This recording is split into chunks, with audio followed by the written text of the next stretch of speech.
the fear of change right now, and this is reality, is so much greater than the reality of the change you'll experience. And I can say that until I'm blue in the face, but the playing experience will make that go away.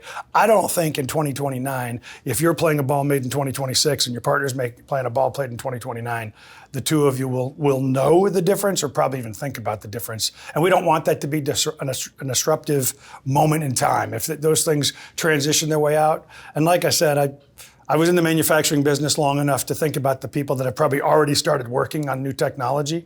There's going to be golf balls in 2028 that you're going to want to play, even if you're 3 yards shorter, because they're going to be better golf balls.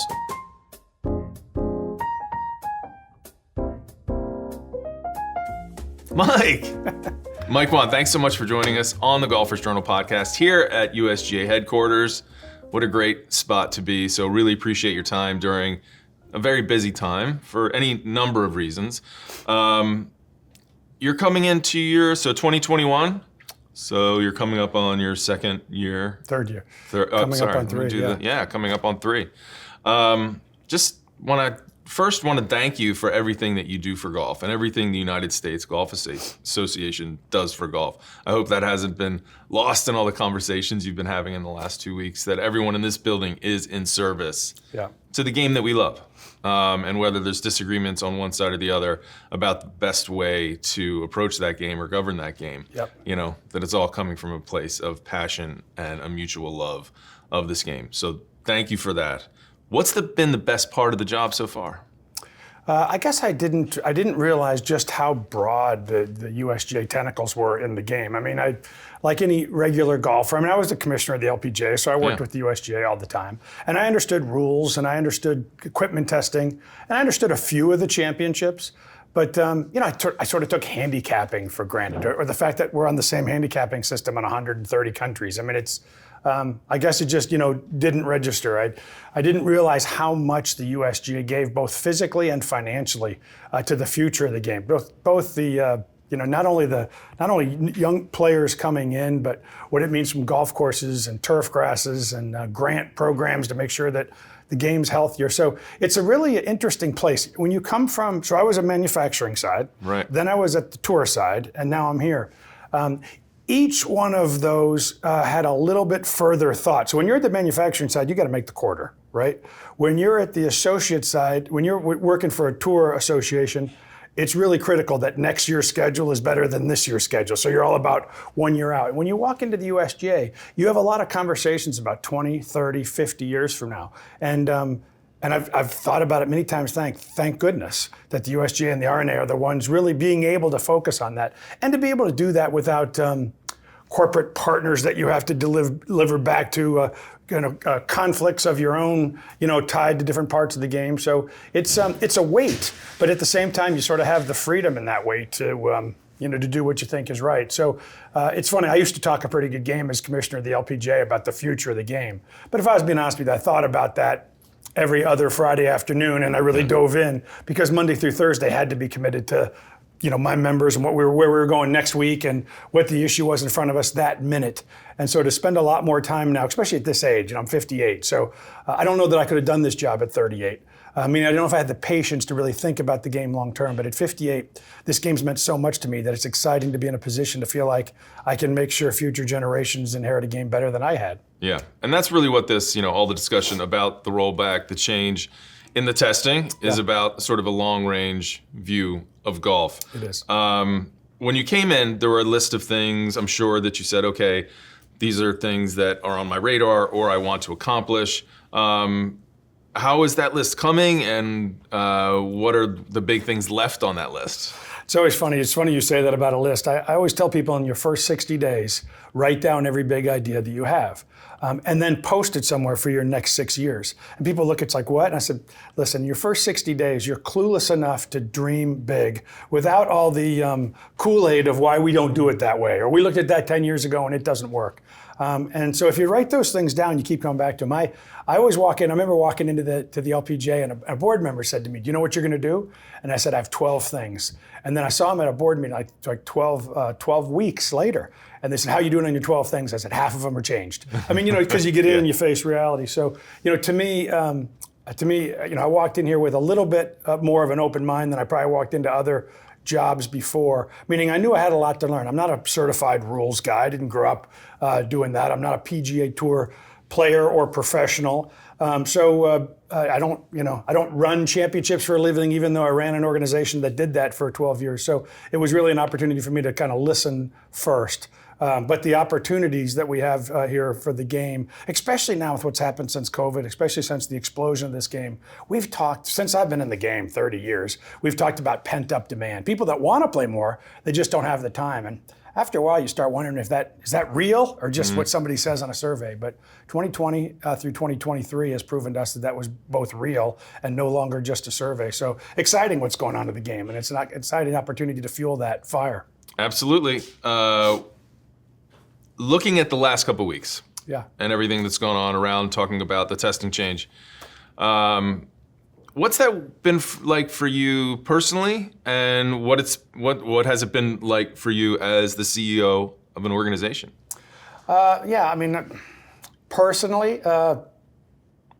Personally, you have to always have the caveat on they're only looking at this through their lens, and whoever they are, and that's okay. You can't complain about somebody who looks at change through what's it going to mean to them, or what's it going to mean today, and compare this, this long-term vision against, what 1 month in 2023 looks like. So I guess I've learned that since being here. We've come out with quite a few proposals and quite a few changes in this whole topic of distance. And from the beginning, I've realized that it's difficult to sit down with somebody in the industry and talk about this game 30 years from now. You can get them there for about 4 minutes. But pretty quickly in the conversation, they are back to today, tomorrow, March of next year. And that's okay. That's not their job. And so I've said this many times. I remember sitting in player meetings at the LPGA saying, I appreciate that comment. That's my job, not yours. Like, I have to think about that. You don't. You have to think about how to make birdie on number one. I'm the one who has to think about. And so I accept the responsibility. It's funny, thinking back, when I took this job, the number of people that called me and said, why would you go to the USGA now? Like, you're the one who has to deal with all the distance stuff. And if I'm really honest, and this is embarrassing, but that's one of the reasons I wanted to come to the USGA now. Really?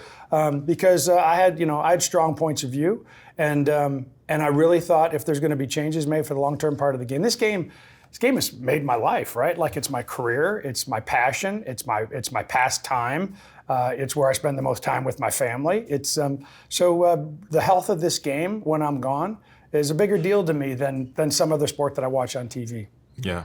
When we talk about game, right? Yeah.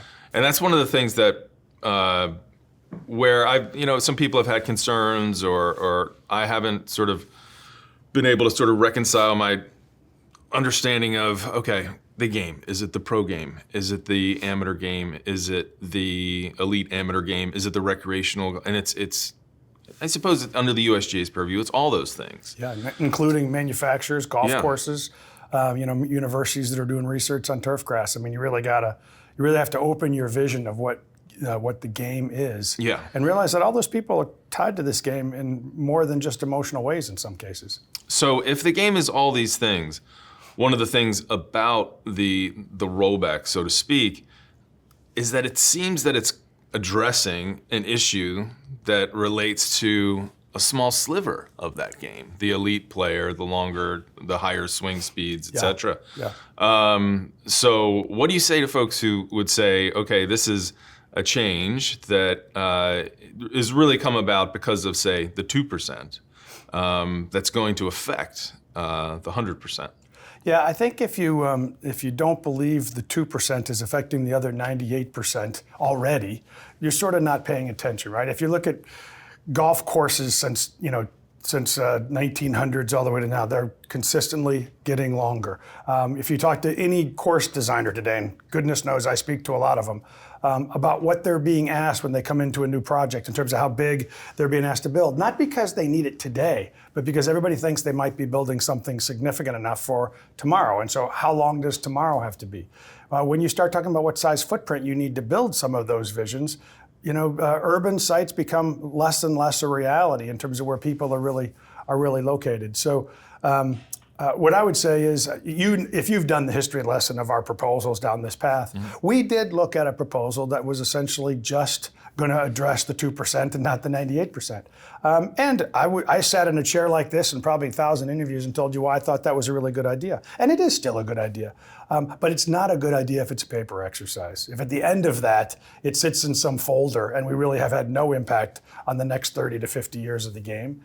And knowing that a model local rule was an interesting approach, but probably not one that was going to be put into play, then that's really not, that's not a solution. Like I said, I'm not going through all of this to feel like I checked some performance box and then in 30 years we're in the same situation we can all see coming, but we just didn't have the guts to do anything about. Is that what happened to the model local rule? I mean, some people are wondering, they see this announcement and they're thinking like, wait, I thought we were bifurcating. Is that why that went away and now we have the new proposal? Yeah, I mean, this process is unique, right? It's like nothing I've ever. When you're a commissioner, your job is to go rally all the troops before you go to the podium, and then when you go to the podium, everybody else has sort of heard from you. In this process, the way we've agreed to do it with the manufacturers and other stakeholders is go to the podium first and say, here's what we're thinking. Now let's spend the next 6 to 9 months walking around and talking to everybody after the fact. So it's always kind of this backwards approach from what I kind of learned in Business 101. So when we went to the podium with a model local rule, we thought this was, we knew there was going to be some challenges, and bifurcation is a lightning rod of a word. But what became really clear was this link between what the elite people are playing and what the amateurs want to aspire to play was an important part of our game, important part of something that separated. So much so that there was more just, we expect pushback anytime you talk about regulating the game, whether it's a new rule, a new golf piece of equipment, or a new, how you're going to set up a golf course. But in this case, I would say that the overwhelming feedback, PGA professionals, PGA Tour players, and a pretty significant, not every manufacturer, but a lot of manufacturers, and a pretty significant chunk of consumer groups as well. So that really asked us, if you're going to do something, let's leave it as a one ball for all. Let's leave the equipment as the same as you can. And again, if you're going to have these comment periods and you're going to actually ask the industry to comment, you have to actually read them and think about whether or not you're assessing them. And for my case, what became pretty clear to me was model local rule, for whatever you think about it and whatever you think about bifurcation, was going to turn into a piece of paper that really never got into play. And that's not leaving the game better for my kids' kids. Because the tour wouldn't Tours. Play it. Tours. Yeah. Weren't interested in it. I wasn't sure what college was going to do. Really? I wasn't sure what elite male competitions across. We even heard from some of our allied golf associations, our partners in the game, about trying to figure out where we implement, where we don't implement, and the challenges of where we draw the line. And so we realized, those were, it wasn't just, I don't want to do it. There were some real challenges with it. So I remember saying to a group of people who said to me, please don't go down this path. I said, you realize we're going to make a change here. So if I have to go back to a change across the board, I have to slow down the amount of change. I have to extend the time in which it's going to be in the marketplace. And I have to make sure that change has no meaningful impact on the momentum we have built on the recreational side of the game.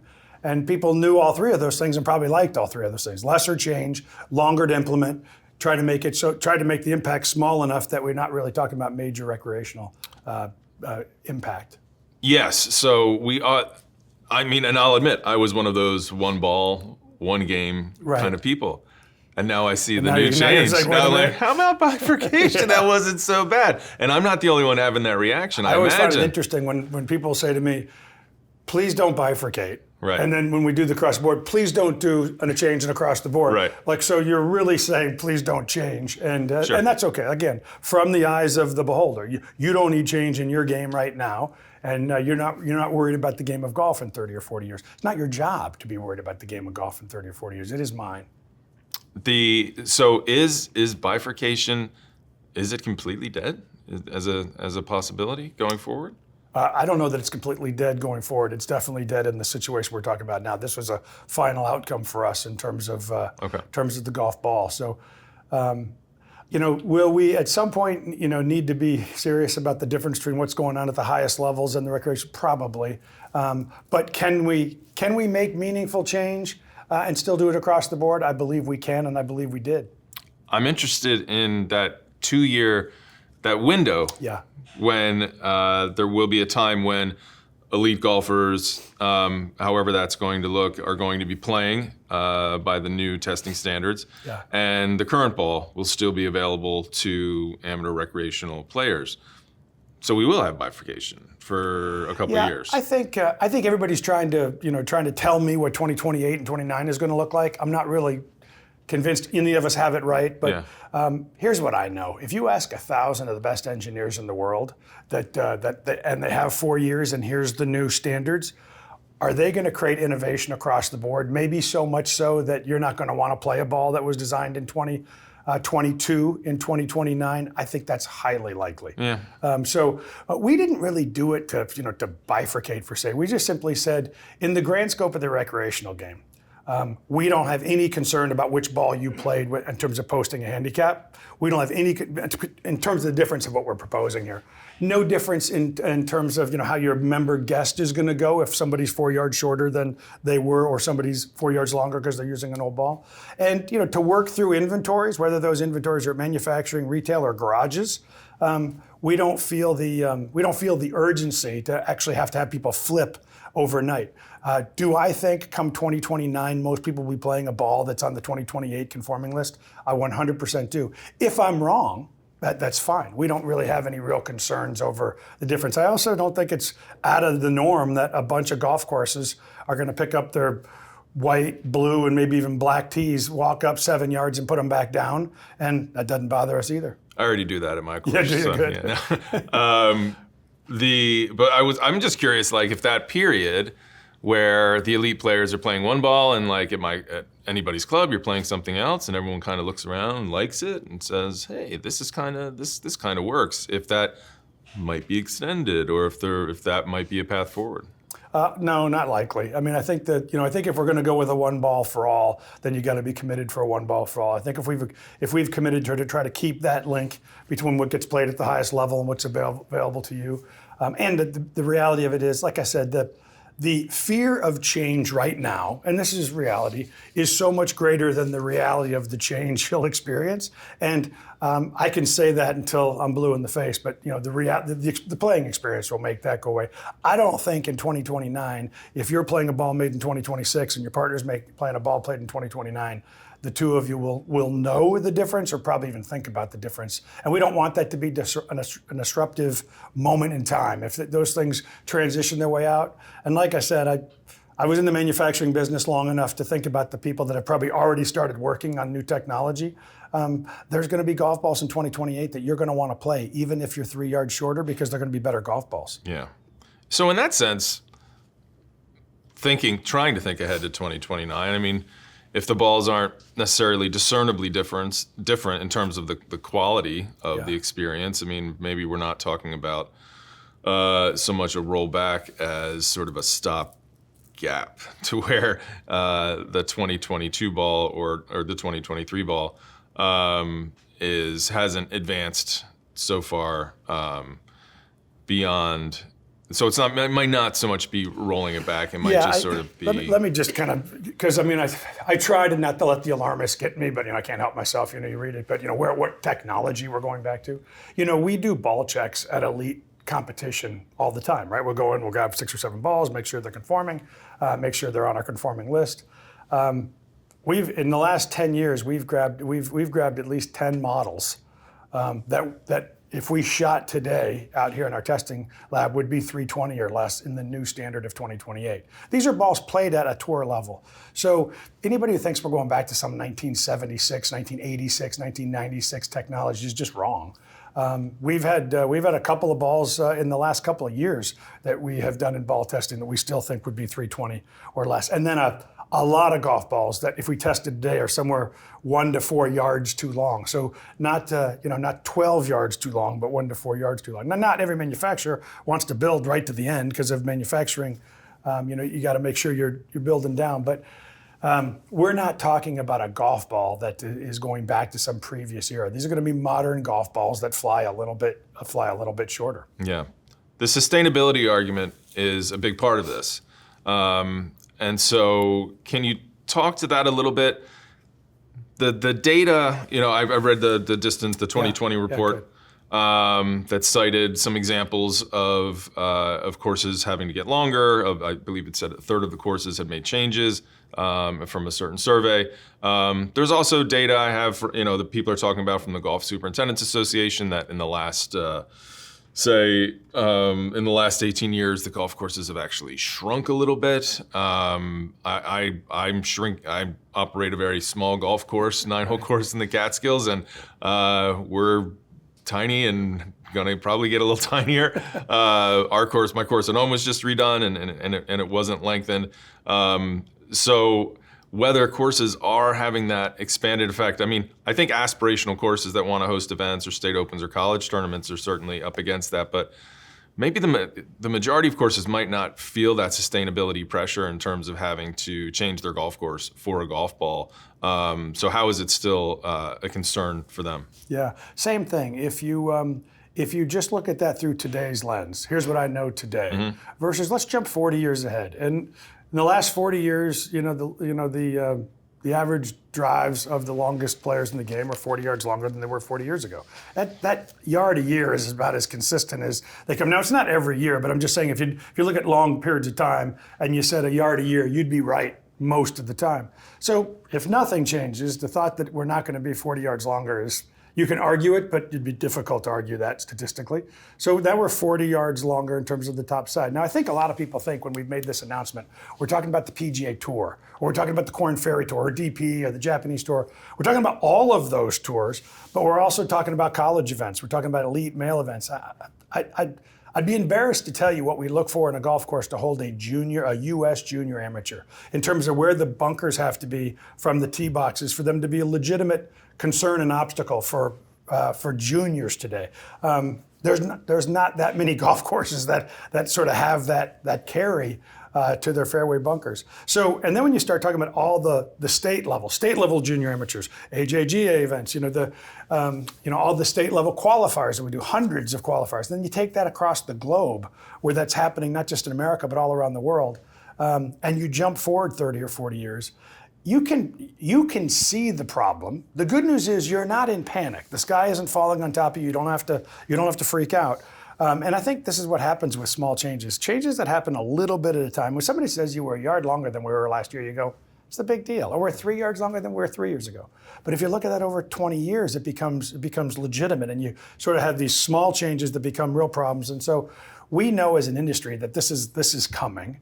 We see golf courses do it. Talk to any top designer about what they're being asked to build, or when they go into a golf course, the times that they are redesigning, and just turn on your TV, show up an event, and tell me about tees that are there that weren't there before, or bunkers that were moved forward 20 yards on the such and such fairway.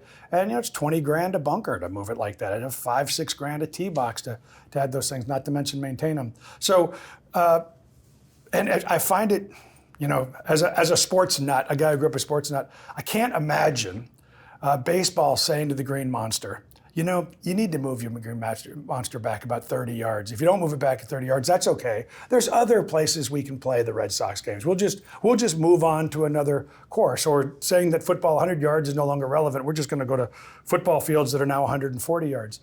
You've got to respect these venues that are put in place for this game to be a reality. And so just saying, well, it's only 2,000 courses a year, and if those 2,000 courses gets lapped, we'll just find another 2,000. We will, but you'll wake up in 30 or 40 years realizing that what it takes to build something new or hold anything of any kind of quality, and it's a shame that we would just kind of look the other way. I think MLB would love to have 10 home runs a game in some games. Well, here's the interesting thing about MLB. I mean, they make ball changes all the time. They adjust the ball flight all the time. They don't have to really worry about 45 million people using that ball, but they certainly make ball changes. I was on a radio show, I don't know, it's like 6 months ago, and I made the mistake of when the radio DJ said, hey, can you stay on for some calls? And I thought, okay, sure. Huge mistake. So guy from Boston calls in. We're going to do some calls later, actually. Guy from Boston calls in and he said, leave our product alone. Nobody would screw with Tom Brady. And he gave me some Tom Brady analogy. I forget how he said it. And I said, hey, would it shock you to know that Tom Brady threw a certain size football in high school? And when he got to college, that ball was a little bigger. And when he got to the pros, it was a little bigger. And he goes, and then typical, that's BS. And I said, no, that's not BS. The ball actually, I said, you know why they talk about hand size when guys come out of college for pro? And then because the ball got bigger. And he goes, well, why would they do that? And I said, because they don't want Tom Brady to throw a 96-yard out, with a high school football. So they try to protect the space, the 100 yards, authenticity of the game. Not a huge adjustment, but a little adjustment to kind of keep the game in the footprint. So looking at, this sort of yard a year gain that's generally happening. If you look at average distances and you look at the majority of golfers, and again, our readers and members at the Golfers Journal, we certainly have some with very high swing speeds and would apply as elite golfers. But if you look at the median golf distances of, say, women, female golfers carrying at 147, male golfers carrying at 215 yards. As a golf course operator, I would love for my members and guests to hit it farther. I would love for them to hit it a yard farther every year. Frankly, I'd like the ball to be rolled forward. That would get more golfers out. They would play quicker. They would enjoy it more. What do you say to folks who really, and honestly would say, oh, okay, the pros or the elite players have that issue. I don't care. Because that's an entertainment product. Maybe they're even becoming less interested in that product. And I love that every year I'm gonna get something that's gonna help me get a little better, in my Christmas stocking. I would say three things. My wife is a beginning golfer, and her golf group said to me the other night, are you making our golf ball shorter? And I said, I'm not making your golf ball shorter. If you're using the right golf ball for your swing speed and ball speed, I'm very confident your golf ball you're using now will be conforming in 2028. So if you're at the front tee and you're already trying to generate the carry to get to the fairway or that kind of stuff, and your club head speed and ball speed is at that level, and again, you've been fit with the right ball, a ball that's probably helping you keep that ball in the air and fly farther. Those over a third of the golf ball models that are in the marketplace today worldwide will still be conforming in 2028. So, and now again, those probably won't be the golf balls that you're seeing on a Sunday afternoon on CBS or NBC. But a lot of golf balls, to your point about your members who are saying, hey, I'm just trying to hit it for 147 yards and my club head speed is blank. My guess is a huge chunk of those folks won't even have to change golf balls if they don't want. I do believe even some of those golf balls will change. Same logic. I think, 1,000 engineers working on new technology, some of those golf balls are going to get better. But those golf balls won't have to change from a conformity perspective. Back to your second point, for the person who's out there working as hard as they can to be 220 off the tee, and after this change, they got a golf ball that's going to make 220, 216. One, I'm a pretty low digit handicap golfer. I've had 14 drives on a golf course around. I couldn't tell you what my driving number is. So there's clearly a difference between that. But I would say that if I wanted to get back 3.5 yards lost in 2028, I could do that in a lesson.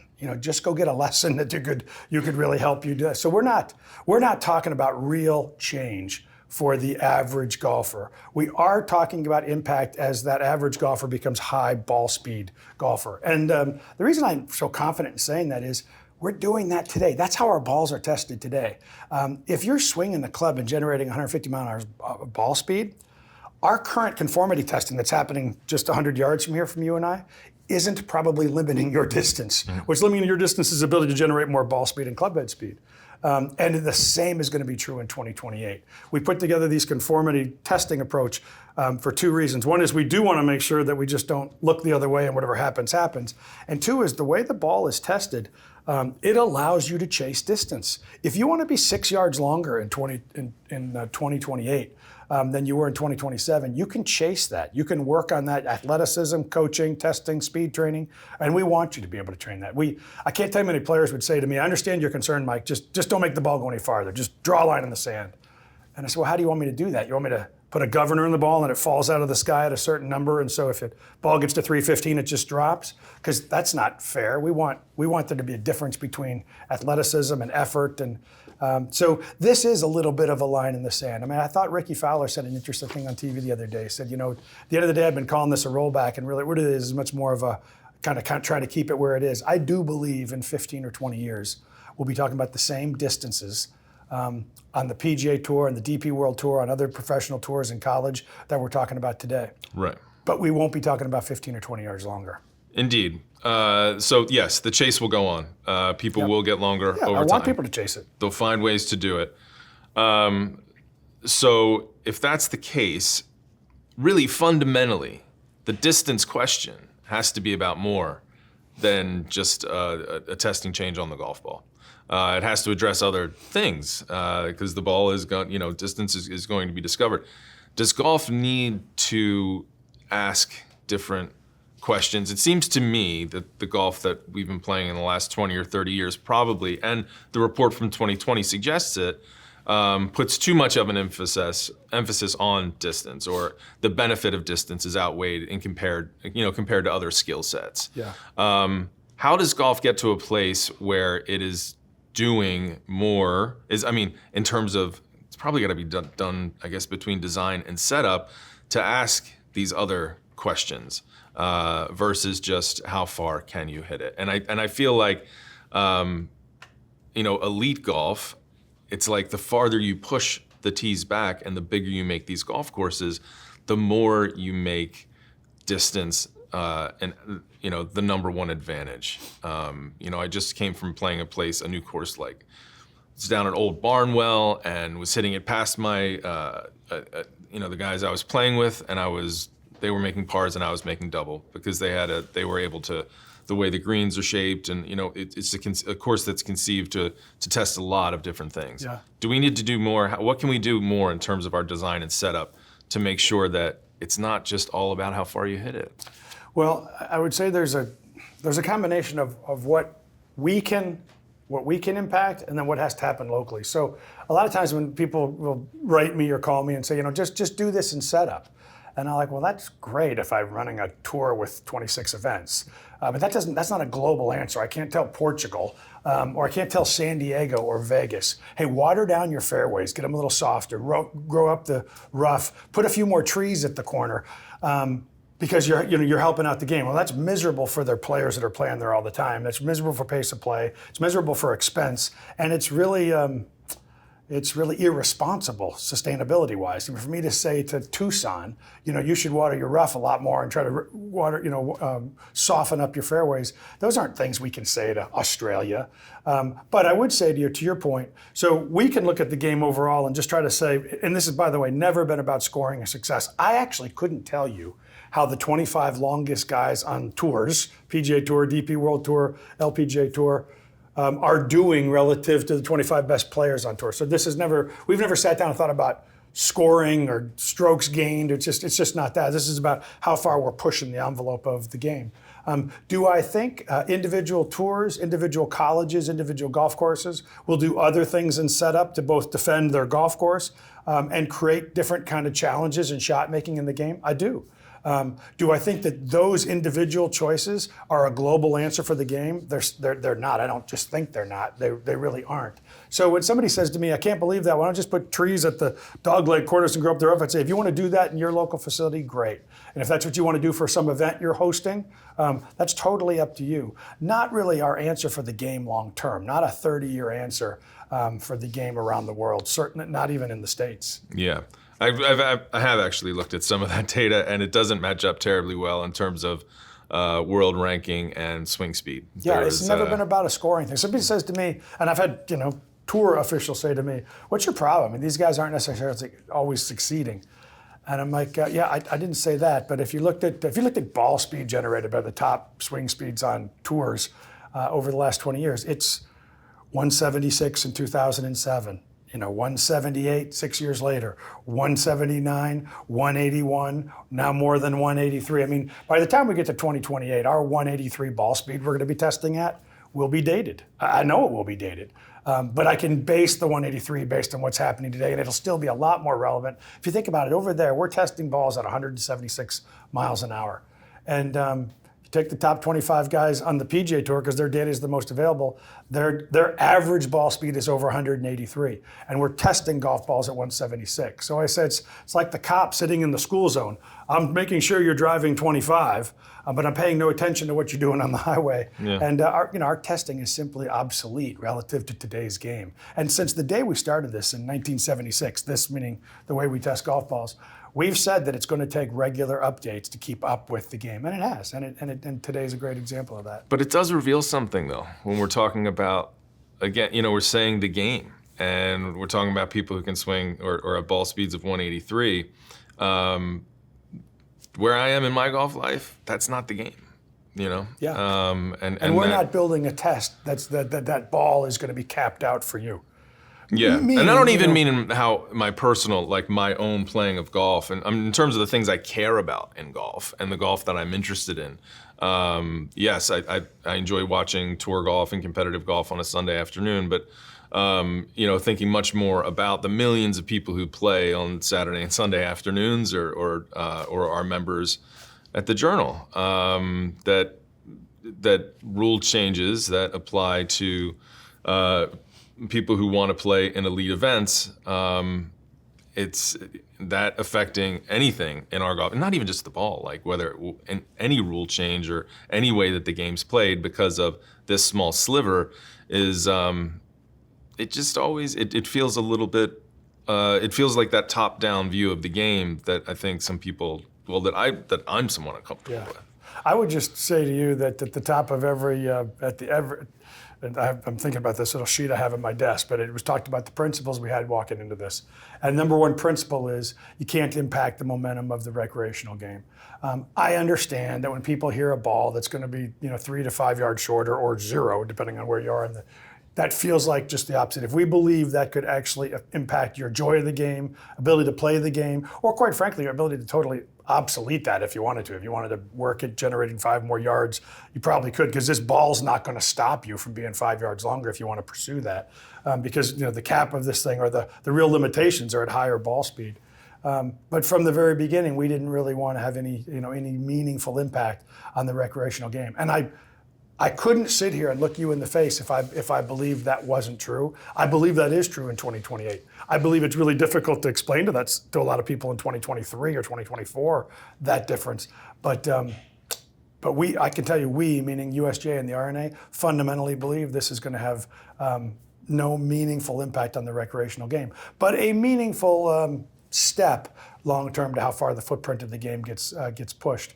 That's been at the top of the list. One of the reasons why I wanted to take the job. I love this game and didn't want to do anything to hold it back. Now, you don't have to believe me. You don't have to agree with me.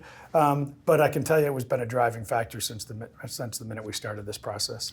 No, I know you'd love to talk more about the golf ball, but I'd like to talk to you about sustainability. And sustainability is a part of what's going on with the golf ball. What are other ways to address sustainability that the USGA can address? I mean, like you said, you can't make all the changes on the local level or at each golf course for them. But I always wonder in terms of, like, say, the expense and, now having some experience trying to operate a golf course, the expense that goes into trying to make it look a certain way and to make greens move at a certain speed. Fast greens are expensive. Yeah. The USGA championships are something that under your purview, and the green speeds at the US Open, the conditions at a US Open, they don't they set an aspirational standard that perhaps isn't sustainable, that other golf courses are going to chase and isn't in the model of sustainability? Yeah, a lot of questions in there. So I'm going to take it from the beginning, I think, when you talked about sustainability and what are the things, and then I'll come back to your point about US Open setup. We have a program we call 15, 30, 45. So in the next 15 years, we're going to commit $30 million to help make sure that we can help any golf course reduce their water and nutrient footprint by 45%. Okay. Now, that's not a stop watering number 8 or, turn 6 holes into a par 3. We've really got to be invested in it. I said this to the board when I took the job at the USGA. We're an incredible lab, but a lot of times we think our work is done when we publish some white paper. In some 2x2 square foot plot of land in a research facility at the following college, we found the following. We publish it and we move on. That's not helping the local guy. So we are really, over the next 15 years, really getting in the marketplace. So I don't want to get lost in this because I can talk on this forever, but the basic idea of we spray water in the air, hoping that 3% of that water will make it to the root system of the grass, Not a big deal in New Jersey because it's going to rain 3 more inches in the next week, but a real big deal in San Francisco. So, things like drip irrigation, where we put the irrigation under the root system and drip up into the roots, where 90% of the water can make it to the root system as opposed to 4. GPS sprayers, where we can actually track from a satellite perspective where on the golf course you're actually getting play. Nobody's over there. We don't need to water over there. And can we put spraying system on a GPS satellite-based system? Again, I can go off on these for a long time. Yeah. Huge differences in terms of turf grass grains. We're always testing, and most of the greens and fairways in today came out of a USGA lab at some point 20 years ago, but we'll invest another $2 million a year in grant programs for people that are working on new, in a lot of cases, agricultural ideas that may be more focused on farming, that we want to make sure that we could understand what it would mean from a golf perspective.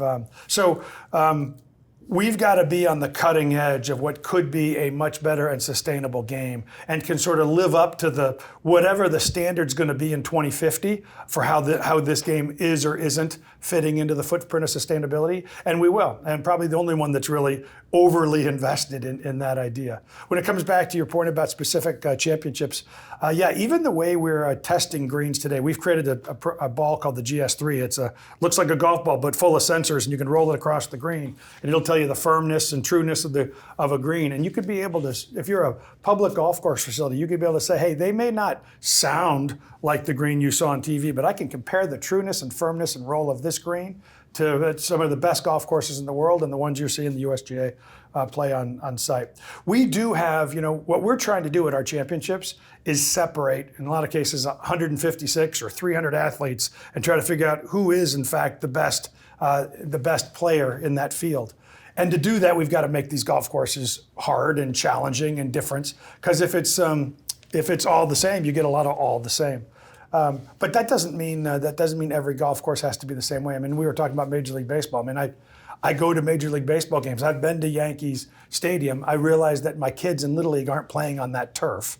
And that is turf for the best in the world. And the same is true in golf. There's turf for the best of the world and turf for the rest of us. But I think for us, we got to put our money where our mouth is and our effort. So investing in better ideas and then working with golf courses to get those ideas actually in the ground. And we've got golf courses now throughout the U.S. that are implementing these changes together with us to create labs and be able to say to somebody, look what we did at such and such golf course in Northern California, or what we did in such and such golf course in Vegas, and how that could apply to your place as well. I mean, those are the less glamorous things that don't make it on a lot of podcasts, but we get calls for virtually every day from golf courses, which is help us. Let me tell you what we're paying for water, what we're paying for nutrients. Let me tell you what the local government is saying to us about our land use. And again, the average golfer doesn't want to think about that, but we don't want golf courses to be challenged now, but more importantly, to be challenged in 30 years for not being responsible in their land use. A lot of initiatives there.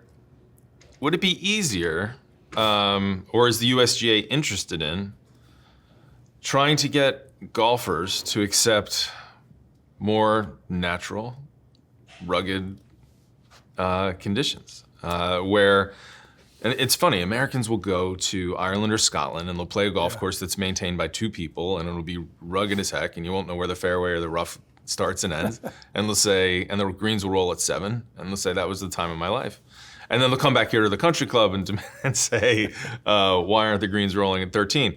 I always wonder about that, because I feel like, if there was, golf changed at some point and became this sort of more Garden Eden experience in America. And that's just very expensive and takes, as you said, a lot of water, a lot of inputs.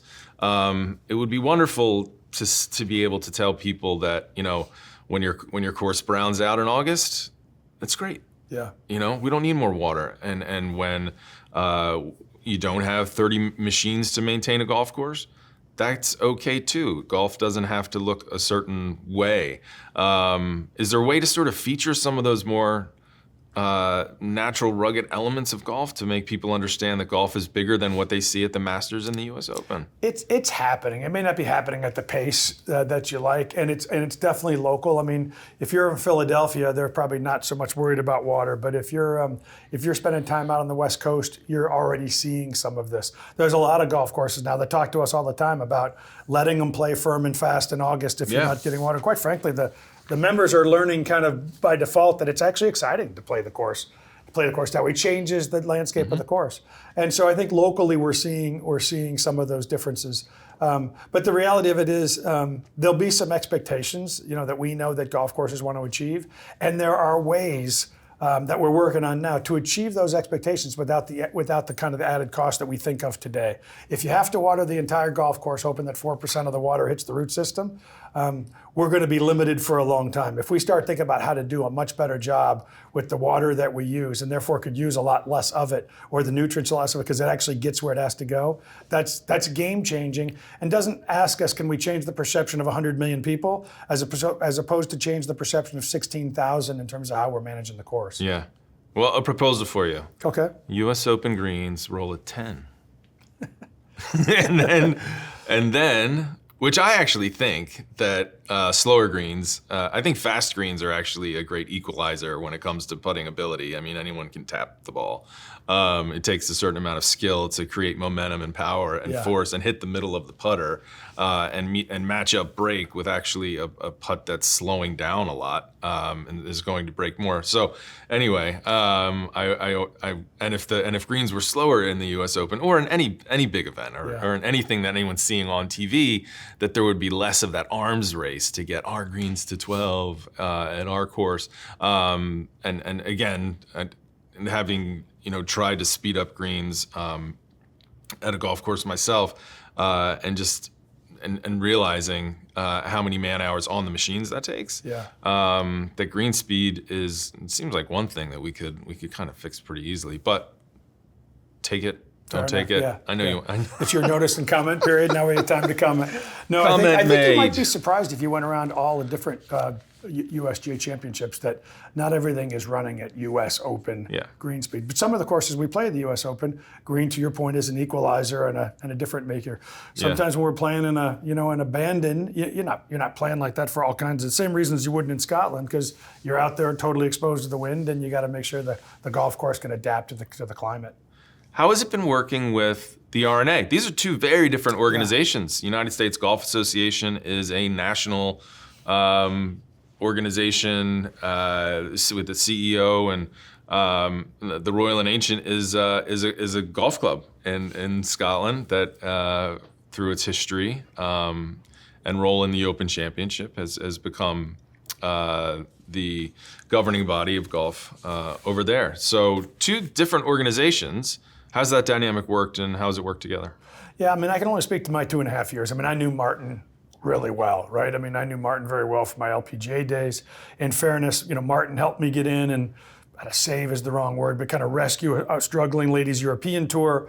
When I asked him to consider taking over the Open Championship for women, he did, and took that to another level. So we were pretty good friends when I walked on here. And what came clear to me almost within the first month is we might be structured a little different, but the identical mission between the two entities, in terms of both groups that are hoping to have the courage to think about the game long term and have the ability to do that from an unbiased perspective. Martin thinks about that pretty much as his North Star, and so do we. So I knew going in it would be easy to work with Martin and therefore his team, and it has been. I would say that I'm lucky to have a partner in this. I mean, this is hard stuff. I mean, I won't lie to you. I'm like anybody else. I'd like to be liked, but you have to make decisions, whether they're talking about rules or equipment standards or some of the stuff we're working on. You have to make decisions that when you hit the send button, 50% of the people will not like you, just not sure which 50 till you wake up in the morning. But to have a partner to work through that and really have somebody that I believe at least as much as me cares about the future of this game, and from a deep perspective. There's nobody that walks in this building every day that needs a pat on the back. They're driven by the fact that whatever they're working on in this building, they really do believe it's for the good of the game long term.